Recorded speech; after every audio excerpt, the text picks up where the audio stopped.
Two gentlemen join us this morning to look at some of the issues Kadi mentioned just before we took the break. Agiole Abe is a retired commissioner of police, a former commissioner of police in Kaduna State, pioneer commandant, Mobile Police Training College in Osun State, as well as former Deputy Commissioner of Police Operations, Anambra Command. He joins us along with Zubair Abdul Rauf, who is community leader, Burning Gwari, Kaduna State, and former Managing Director, Chief Executive Officer, Kaduna State Media Corporation, KSMC, radio and television between 2002 and 2008. Gentlemen, thank you for joining us this morning. Mr. Abe, let me begin with you. We hope we'll be able to get one or two other persons to join us this morning in this conversation. But you have served in Anambra State, Mr. Abe, and there are those who are still as shocked as one can imagine exactly what is happening in Anambra State. First of all, at the time you got this news, how did it come to you? Thank you for having me on this program. Yeah, I served in Anambra State as the Deputy Commissioner of Police Operations, and we had a lot of challenges, but we were able then to solve a lot of these security challenges. I can say that, and it's on record. But that was the period one of the most notorious criminal in Anambra State was arrested, Ifabu. And this incident, as a matter of fact, came to me as a shock. I knew there were at some level of criminalities in the state, but the extent at which it was pushed was so shocking. The beheading of the lawmaker, and I think time has come for the talking to stop, and we should initiate actions. When this man, yeah, just a quick one. This man, please go ahead, complete the thought. This man, each time I read from the pages of newspaper and they say that unknown gunmen, I keep asking myself, where are these unknown gunmen coming from? They come from within the society. This war is now supposed to be carried on by the general public within these communities, because these men cannot come to cause havoc and disappear into the same community, and they are accepted and they live their normal life. So their time has come for us to really take action as a community and the people. What kind of action would you be proposing? Because there are those, for instance, the chairman of the Southeast Governors Forum, Governor Umar, he was saying that, you know, he thinks that this is largely politically motivated, some of the issues that are going on now. The victim that we're talking about, for instance, you know, we understand just picked up a form to return to the House of Assembly in the same state, and then this. So one is wondering, in your opinion, and from what you have seen, perhaps the few information that you may have been able to pick up, is this politically motivated or just sheer criminality? We should be able to differentiate between political killings and criminalities. As far as I'm concerned, let's look at the basis for the activities of these groups within the Southeast. They intend to create fear. And one of the sources you can create fear is to take it to the people in government. And I think as soon as they succeed in doing this, they try to establish their presence within the community. And I don't look at it wholly as a political killing, because there are a lot of political activities going on, and this is just one way they send their warning to the community that we can reach you whoever you are. I think we should stop associating a lot of these criminalities with politics. Whether it is politically motivated or not, which we've not been able to establish, government has in the past several times pointed accusing fingers at the proscribed IPOB. And IPOB has said, look, we're not responsible for the killings in the Southeast. We're not responsible for the attacks. During your time as police commissioner in Anambra, perhaps you had made arrests. In which direction did your investigations point at? Did it absolve IPOB more often than not of guilt in much of the attacks in the southeast, particularly in Anambra, where you served? I served in Anambra as the Deputy Commissioner of Police Operations. And the activities of this group was, I can say, much checked. There it was more of MASOP, not IPOB, during our time in Anambra State. It was more of IPOB, and we took the war to them. We took the war to them, and so we were able to keep them completely away from the city centers, and they were restricted within the forest areas. And periodically, we carry on patrols and checks with a joint military exercise to this area. So I think between the 2011, 2012, and 13 that I left, the activities of these hoodlums was completely checked. Now, with the new governor's approach, meeting with the leader of the proscribed group, upon assumption of office, he offered amnesty to the groups and, opened the door to dialogue. Yet, the attacks have not stopped. In fact, we have seen the killings heighten, especially over the weekend. What is this signaling as far as whether the events, the insecurity in Anambra in the southeast are politically motivated or not? I think we are not negotiating in the position of strength. We are giving them opportunity to present their own cases. These people are hoodlums, they are criminals, and honestly, successive government has tried to call them to table and talk to them, but it's not working. We should discourage ourselves from talking to these criminals. They are criminals. The law does not allow us to Mr. Abe, negotiate. who are criminals? Please be clear. These are hoodlums. Anybody that goes to the street with arms, kill at will, honestly, the Constitution does not favor that, and they are criminals. Are you saying members of the group, the proscribed group, are criminals? Not the proscribed group. These people are identified as the IPOB, the MASOB, are groups that are fighting for a presumed cause, but they are telling you we are not the ones doing this. And I believe that too, that they are not the ones doing it. The criminals hiding behind these groups should be treated as such. IPOB has consistently told you that they are not the one carrying out these killings. They have come out to say so, and we believe that they are not the ones. So whoever is doing it are not IPOB or MASOB. They are criminals and should be treated as such.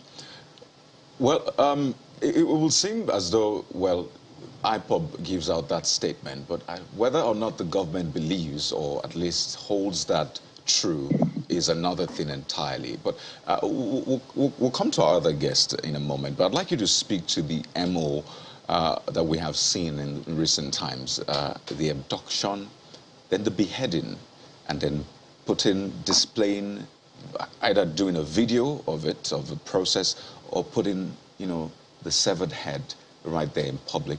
Looking at that MO, what do you see? What do you think this is all about? Barbarism in the modern century, barbarism, and that should not be supported by any individual. That is one of the worst crimes ever committed in this country, honestly. And I think the law enforcement agencies in that state should go after the perpetrators of this act and bring them to book. This is not supposed to happen in this century at all.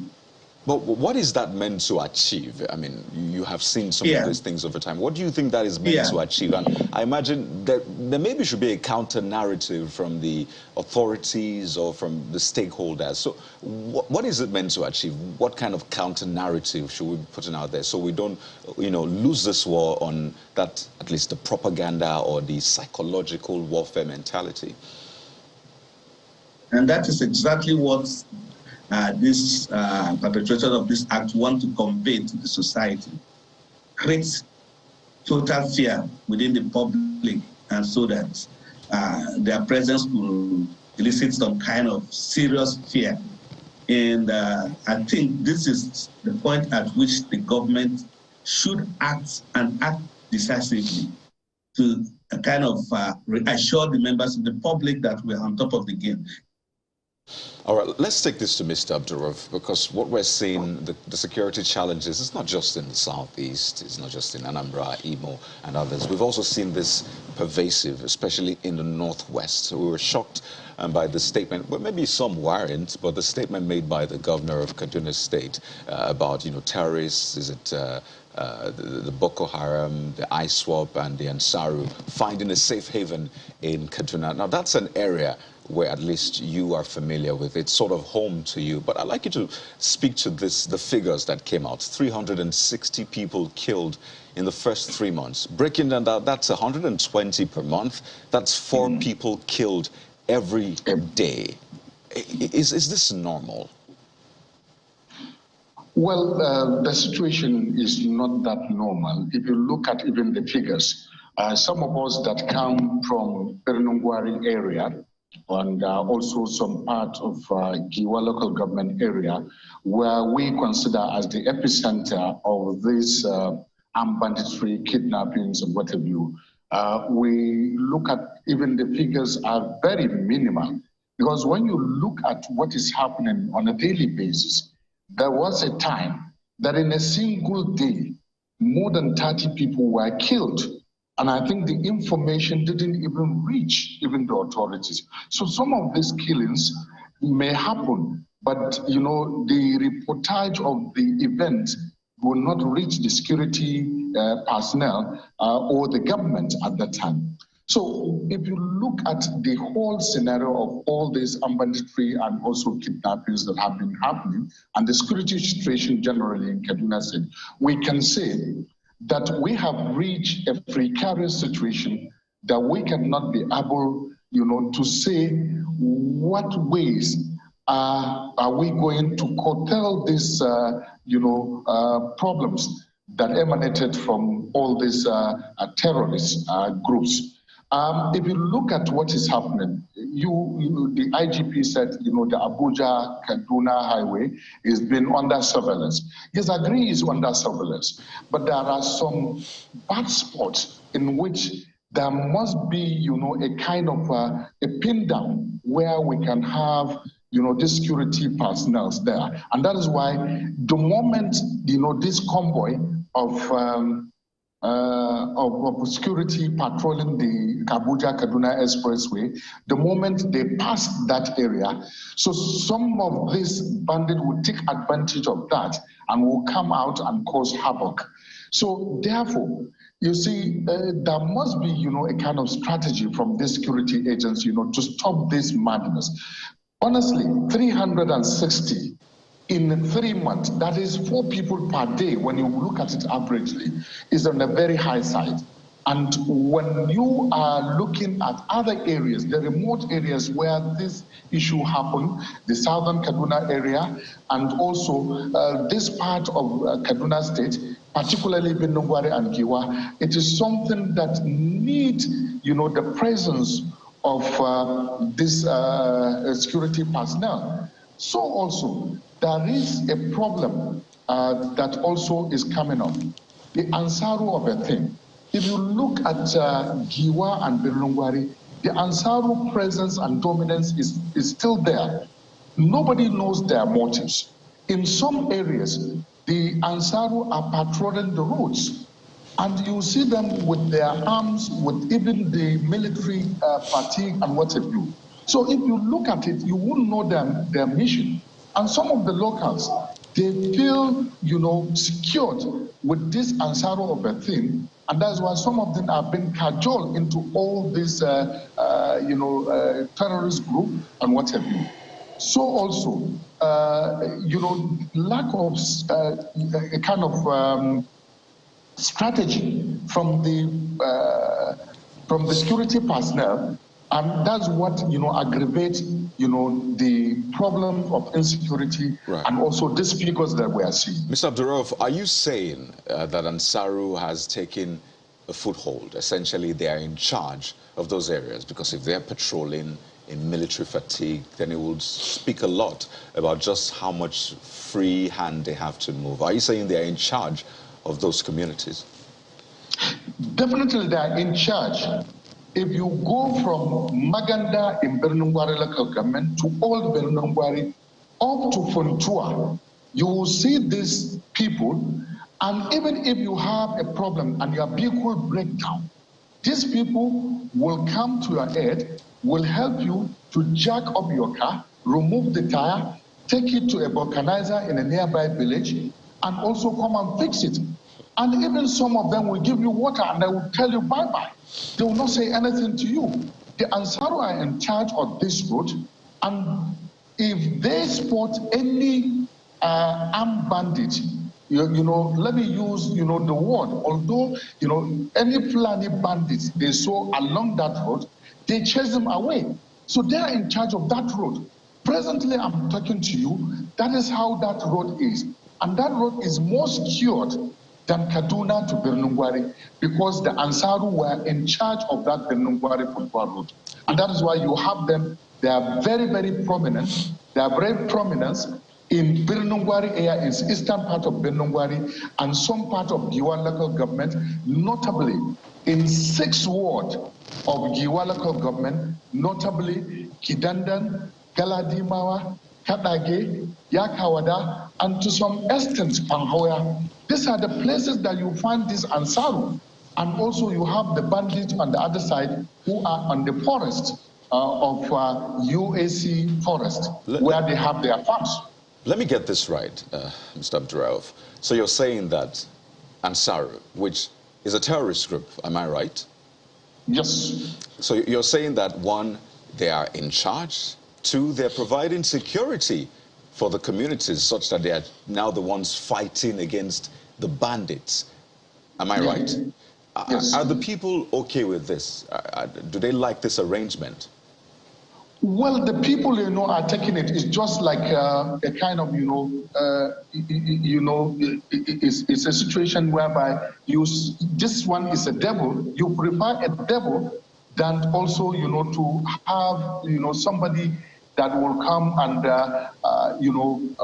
molest you or even take over, you know, your community. This Ansaru present, as I'm telling you, is very, very prominent. Everybody who follow that road will feel secured, but the locals there, they have been indoctrinated into this kind of ideology of this splinter group. So that is what is happening in the whole of eastern part of Bernungwari, from Maganda, as I said, to Old Bernungwari, to Kuyalo, to Dogwandawa, to Kazage, and also Kutemeshi. Therefore, you go to Idasu Ward in Giwa local government area, and also some part of Kidandan Ward, you find all these, terrorists, there. And the people feel more secured to be with those terrorists, Ansaru, than with the bandits. It's a very dangerous situation. I'm just wondering if people understand the long-term implication, even though there are questions as to what really the people will be able to do by themselves. Yes, it's a very dangerous situation, but they don't have, you know, a choice, because these bandits overrun communities. Always, they overrun these communities.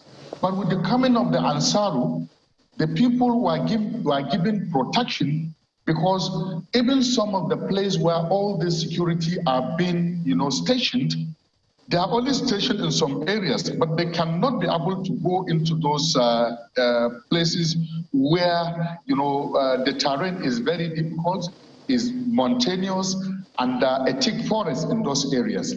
And that is why the locals now, you know, take, you know, the doctrine of devil advocate is preferably they feel secured with the bandit than than any other things, because they are being given protection, which, you know, our security personnel are not given that kind of protection. And that is why these people, prefer, the Ansaru to give them protection than to remain what they are, to be overrun by these armed bandits, terrorist armed bandits. Are they aware of what the long-term implication of that could be? Well, even if they're aware of what is the long-term implication, because right now, you won't know what sort of agenda or what motives is the Ansaru have in those areas. Because they are there, they don't do anything to the locals, and what they are doing is to give protection to these locals and also to chase out all those terrorists that are overrunning communities in those areas, whereby the communities are helpless. So therefore, it is better, to hold a double-edged sword than to wait to be overrun by bandits. And they prefer to take this lesser evil, so-called lesser evil, Ansaru, than to be overrun by these, armed bandits that are terrorizing communities in those areas. Perhaps I should ask, what are your own fears? What do you think could be the long-term implication of this? The long-term implication, because they are recruiting the locals into their own ideology.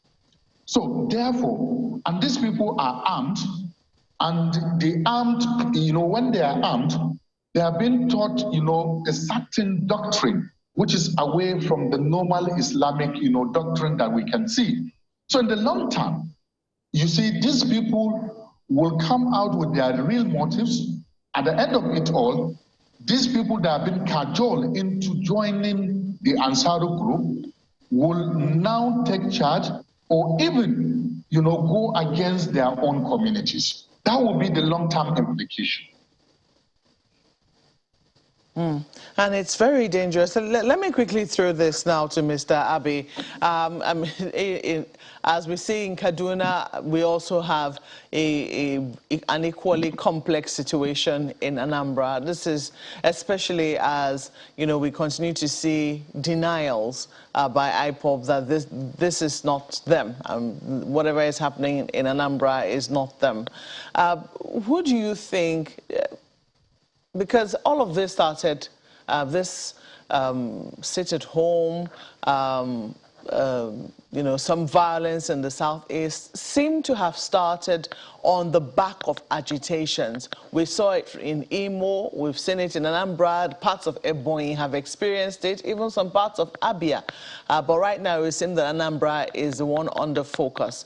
Who do you think has a responsibility to say, you know what, we've looked at it and these are truly not IPOB agitators? Do you think that this should be the IPOB trying to prove that they're not the ones, or do you think that it should be the state trying to sift wheat from chaff? Thank you, Malbe. I think time has come that we should view things in its real perspective. The MASOB and IPOB, they have consistently come out to say, look, we are not the ones doing this. And this agitations has lingered on for quite a long time. I think high time we sit back and consider doing some of the needfuls.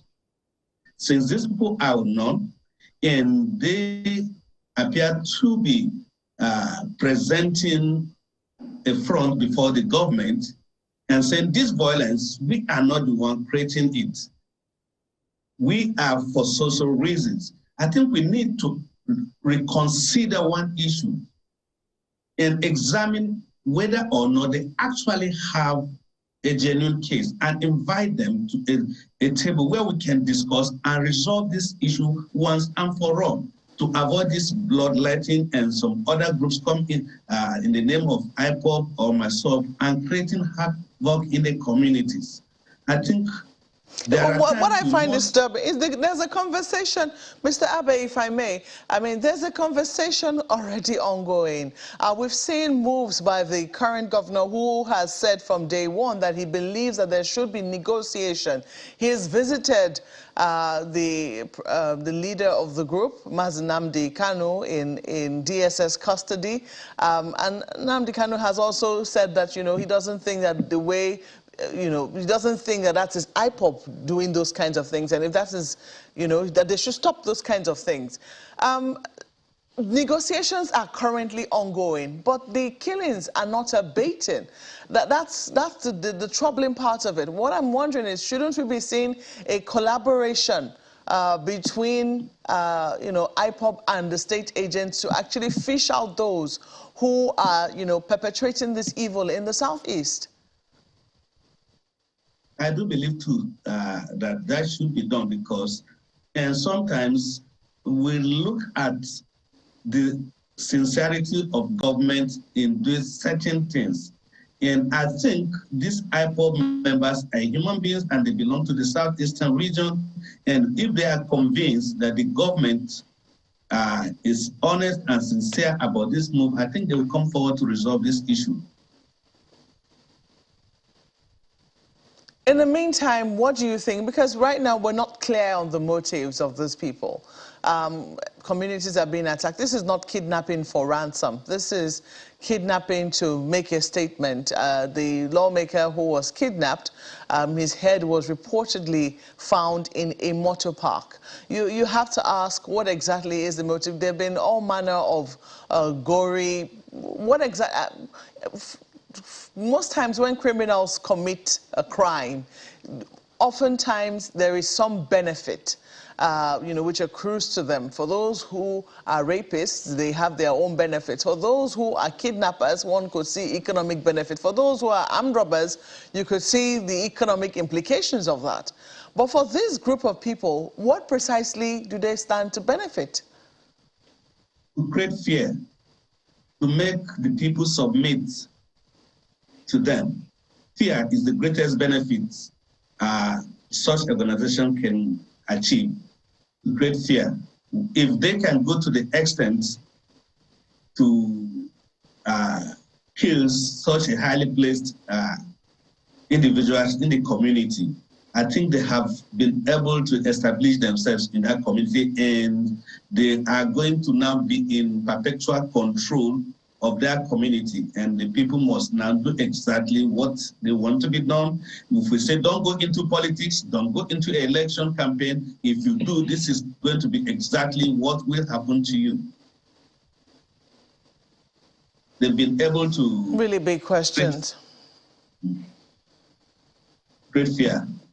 I think it's important to state at this point that we try to get the Deputy Superintendent of Police and Police Public Relations Officer, Mr. Ikenga Tochukwu, who did say that he was going to join us on the program. We're still expecting that he will join us on the program. That's the Police Public Relations Officer for the Anambra State Police Command.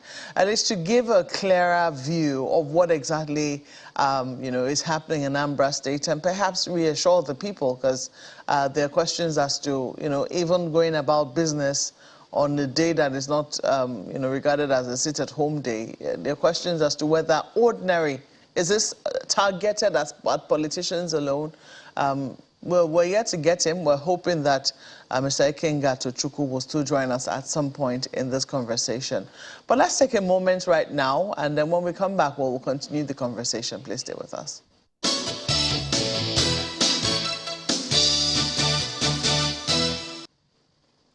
We're still taking on the general topic of insecurity across the different parts of the country, and we still have with us Mr. Agioli Abe, who is a retired commissioner of police, and also joining us via Zoom is also Mr. Zubair Abdurauf, who is the community leader, Beningwari, in Kaduna State, and also former managing director, CEO of Kaduna State Media Corporation. Mr. Abe, let me quickly ask you, you've heard the submissions of Mr. Abdurauf, and I'm sure that you must be worried about what is happening in Kaduna. The governor is currently suggesting that communities along the Abuja-Kaduna Expressway be relocated.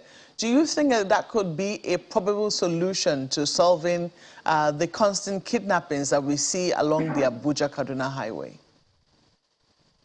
Thank you so much, Amaokwe. I think I listened to the governor too, and I want to believe that he was not properly being understood or out of the seriousness of the issue, he came up with these options. But I think with respect to Governor El-Rufai, I think it wasn't a good approach to resolving this community problem. These people, by accident of birth, happen to come from that geographical location. And we, because of failure of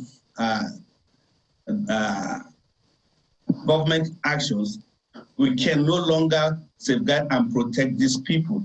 They deserve to be protected. Instead of relocating them, we should provide them all the needed protection they can. It's quite important now that we have identified a particular area of the criminal elements operating. This is the more reason we should now draw up strategies to ensure that this community is safe from this form of criminalities coming into their communities. So I don't think it is properly placed to relocate a community because of a crime. And the community is not so large to the extent that we cannot police. I think we have a good reason to police that community effectively so that these criminals will not have access to that community. Mr. Abe, let's return to the point about political motivation. And during the break, we took a quote by one of the governors from the Southeast who said that these boys think they will profit if the APC government fails. And, you know, to add to that, another governor of the Southeast has said that the killings, you know, the insecurity, the unrest is politically motivated. He, in fact, threatened to name those behind, politicians behind the attacks in the Southeast. But then again, they don't go ahead to make good their threat. Do politicians help the situation if they go about the insecurity in the Southeast this way, you know, by projecting that indeed they are aware of those behind the killings, and then nothing really comes out of, you know, the political talk? I think they should stop politicizing these issues. If politicians know exactly those who are perpetrating these killings, they should come out and name them instead of keep putting people in suspense. Name the criminals, identify them so that we should be able to know exactly which people are causing unrest in the Southeast. And we should stop this issue of we know them and at the end we hear nothing about it. Like I said, honestly speaking, time has come for us to identify a particular group that are championing a cause, legitimate cause. Because there are times you must have a ceasefire in a war situation. The IPOB, the MASOB, but each time I ask, who are we negotiating with? We should be negotiating with the leaders of a particular group. And you see, this issue will not have a headway in as long as they believe that their leader is in incarceration and you are negotiating for them to cease some of these hostilities. I think we should really think about what should be done in the Southeast to remedy this crisis from escalating to a more broader issues. Speaking of what should be done, it was said during the Southeast regional meeting with Mr. President just about some weeks ago that if that political representation at the center, which is the age-long cry of the Southeast region, if it is realized in 2023, peace will become a reality in the Southeast. If this is achieved, do you think that it will happen? I think this is not just all about them actualizing the 2023 ambition. It's about fairness. I think if the Southeast people believe that they are fairly treated, I think we will see a downtrend in some of these hostilities. But for now, we should be able to really examine whether or not they actually have a case. Are these people actually fairly treated? Their complaints, are they genuine? When we begin to examine this, and they will now begin to consider the position of their leadership. Honestly, I do not believe that the people whose leader is incarceration will want to negotiate properly with you. So I think we should review the position of their leader who is in incarceration and see exactly what we can sit on the table to discuss with him about. And because we've been on this issue for quite some time, trying to negotiate. The central government in the Southeast have been trying to speak with their leaders. But at this stage we must face realities and look at exactly who are we discussing with. And I think we should consider discussing with their leader. Cogent questions there. Who are we discussing with, and what are their agitations? Would you be discussing without their leader on the table as well? I'd like to bring my next poser to you, Mr. Zubair. And you said a number of interesting things, and Mawkwe also asked you about implications. Are you getting a sense that even though the state government also acknowledged the very real presence of Ansaru in Kaduna, are you getting a sense that the state government is helpless in the face of the presence of Ansaru in Kaduna, even though you tell us that they are helping to keep the peace in some parts of the state? Well, let me go back to what my colleague has just said. If you look at the situation, the state government is rather helpless, because when you look at the situation, the state government does not control the security apparatus. Whatever the state government will do, it has to go in line with the national security agenda, or what the national security programs that the government have to curtail these problems of armed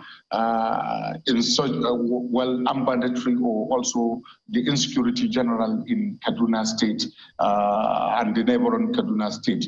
And so also, if you look at the whole situation, it is not about politics. You look at the situation on the ground. One, the complicity among the locals, and also the government inaction are also on the other side.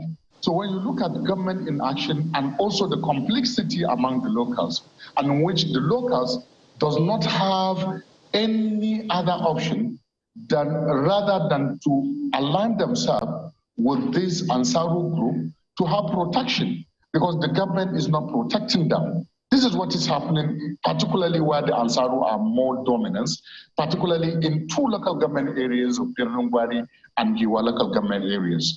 So therefore, what is to be done now is to look at all those problems that emanating from all these areas, and also to look at the failures, of both the communities and also the government on the other side, to be able to bring out, a kind of,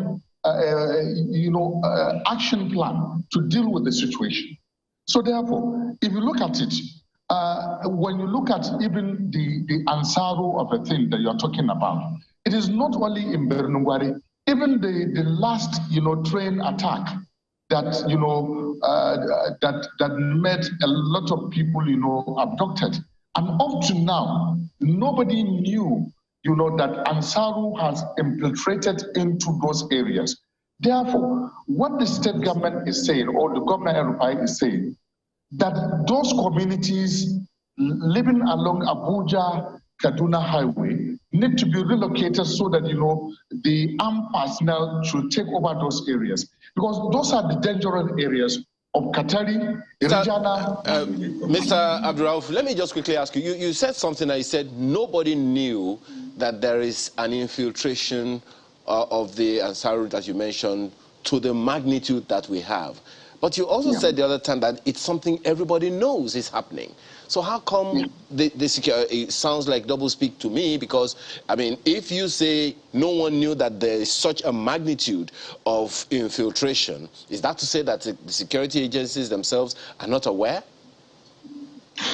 Well, the security agency, is not, what I'm saying that is, when you look at, the presence of this Ansaru, it started like a joke, that the Ansaru are having, a kind of clash between them and these armed bandits or terrorists, as we may call them. So you see, the locals thought that this Ansaru who came in form of, trying to put people to be more knowledgeable in their religious activities, they now turn, to be fighting some people who are overrunning communities. What I'm saying is the magnitude of this thing is nobody knew that Ansaru can be able to travel from where they are located to even this part that, that the Kaduna state is contemplating of relocating those communities of Akelevo and what have you. So the most dangerous part of it is because of lack of, a kind of political will on the side of the government that control the security apparatus, and also the state government that is helpless because they don't control, the security apparatus. Therefore, the locals are being left with no other option, is either to, defend themselves or to be part and parcel of these terrorists so that they can get protection. Well, so it's a kind of double-edged sword. Well, you told Maokwe the other time that, the implications are very, very dire in the long run. Yeah. In order to avert an impending crisis, maybe within the next few months or few years, what needs to be done now to arrest the situation? Because just as you have said, there is a massive infiltration already. It would seem as if the communities have, they have earned the trust, or the Ansaru have earned the trust of the people, or the other way around. So how do we begin to reverse the narrative so that this impending crisis doesn't consume us? Well, there is two ways to do this thing. One, there must be a kind of synergy between the security personnel and the locals in that place. Two, there must be a way in which to de-radicalize, the communities that have been cajoled to join this Ansaru of a thing. You understand? These are the two things to be done. If you look at what happened on a Saturday, that is during the end of Ramadan, the Ansaru came out in a community called Kuyelo, Old Kuyelo in Bernumbar local government, with their, in a full military regalia, on their bikes. The locals are hailing them. So because there is no presence of the, security personnel in those areas, or rather I can say that the security personnel in those areas cannot go to those parts of the place that the Ansaru are more dominant in that areas.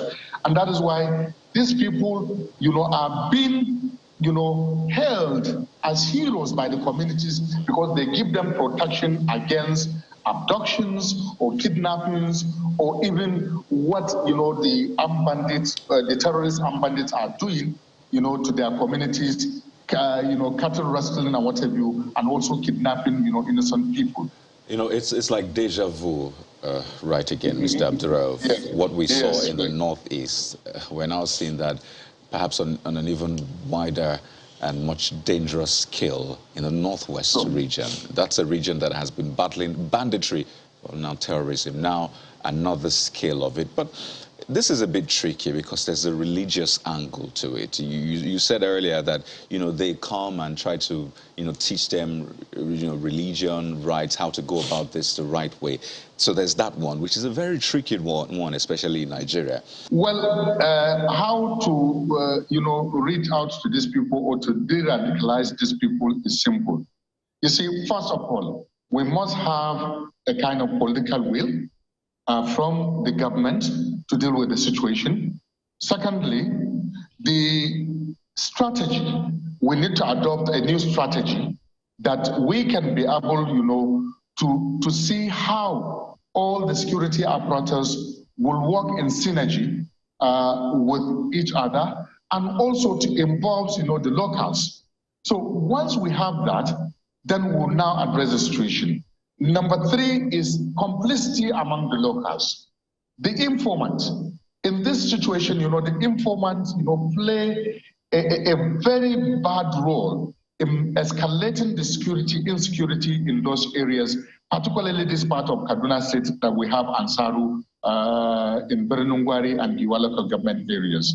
Number 4 is, after having that, we need to have a kind of, bringing the, the locals, the volunteers, you understand, who can now give information about, where these people are. Remember, if you look at the vast nature, the forest, the Kuyambana forest, the Kamuku forest, and to some extent, where I said that this forest that lies between Berenungwari, Katsina, and also Giwa local government area, that is, when you look at this vast forest, whereby you have large chunks of mechanized farm that are not being utilized by a company, and also some of these forests that, traverse from those areas of Giwa, Berenungwari, up to Rijana,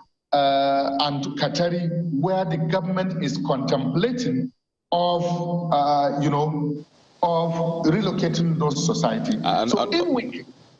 Pardon me, you can land on that point, sorry. Yeah, so if we can have this kind of strategy, you understand, the political will on one hand, the strategy, the security apparatus, particularly, we need a complete strategy. Okay. And also galvanizing or bringing all the security apparatus in one hand, and also making the locals understand the implication of this, and also to re-radicalize those locals that already joined Ansaru. Okay, let's take this to Mr. Abe now. I was going to add Akilibu to those communities, just Rijana, Kateri, and Akilibu. Those are the 3 communities that are being talked about on that axis, talking about relocation. But Mr. Abe, you've been in Kaduna State. This is a very messy situation that we have on our hands. Imagine people in communities having to trust terrorists to protect them from another form of terrorism, the armed bandits. And I know he's talked about, that's Mr. Our other guest, Mr. Abdurrauf, has talked about how you can de-radicalize them different ways, but the security angle. One part we don't usually talk about as much is, during that whole security report presentation, the government actually said about 101 of these terrorists, bandits, were neutralized by both the air and the land forces. So it would seem we have security presence. But when you hear that Ansaru terrorists actually have taken over an area, then it leaves, much questions there that where are the security operatives? As someone who knows that terrain as a commissioner of police, what do you think is at play here such that we have terrorists actually protecting communities against other terrorists? Yes, with due respect to the last speaker, he appears to have a broad knowledge of his environment, and which has made things easier for security agencies. A few days ago, I saw it in the news where the security agency stormed a massive IPOP training camp, and we are able to successfully eliminate the presence of their facilities. Now, we have a situation in the north where every information regarding the movement of these elements has been presented to us. We need to go in and overcome these situations. He was speaking as someone who has knowledge of the environment and believes that we did not know exactly that these people are coming in to become a problem to the communities. But at the security angle, we cannot claim that we do not know. That is why we have relevant agencies that present reports on this, the movements of these individuals into the state on daily basis. The question is, these informations gathered are not actioned to gain the purpose for which the informations were gathered for. Honestly, I look at it as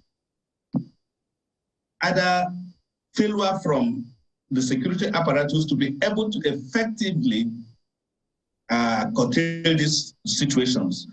Time has come that we should stop doing the talking and sit down and act. We know exactly now, the governor has, in his last speech, told us exactly the seriousness of this situation.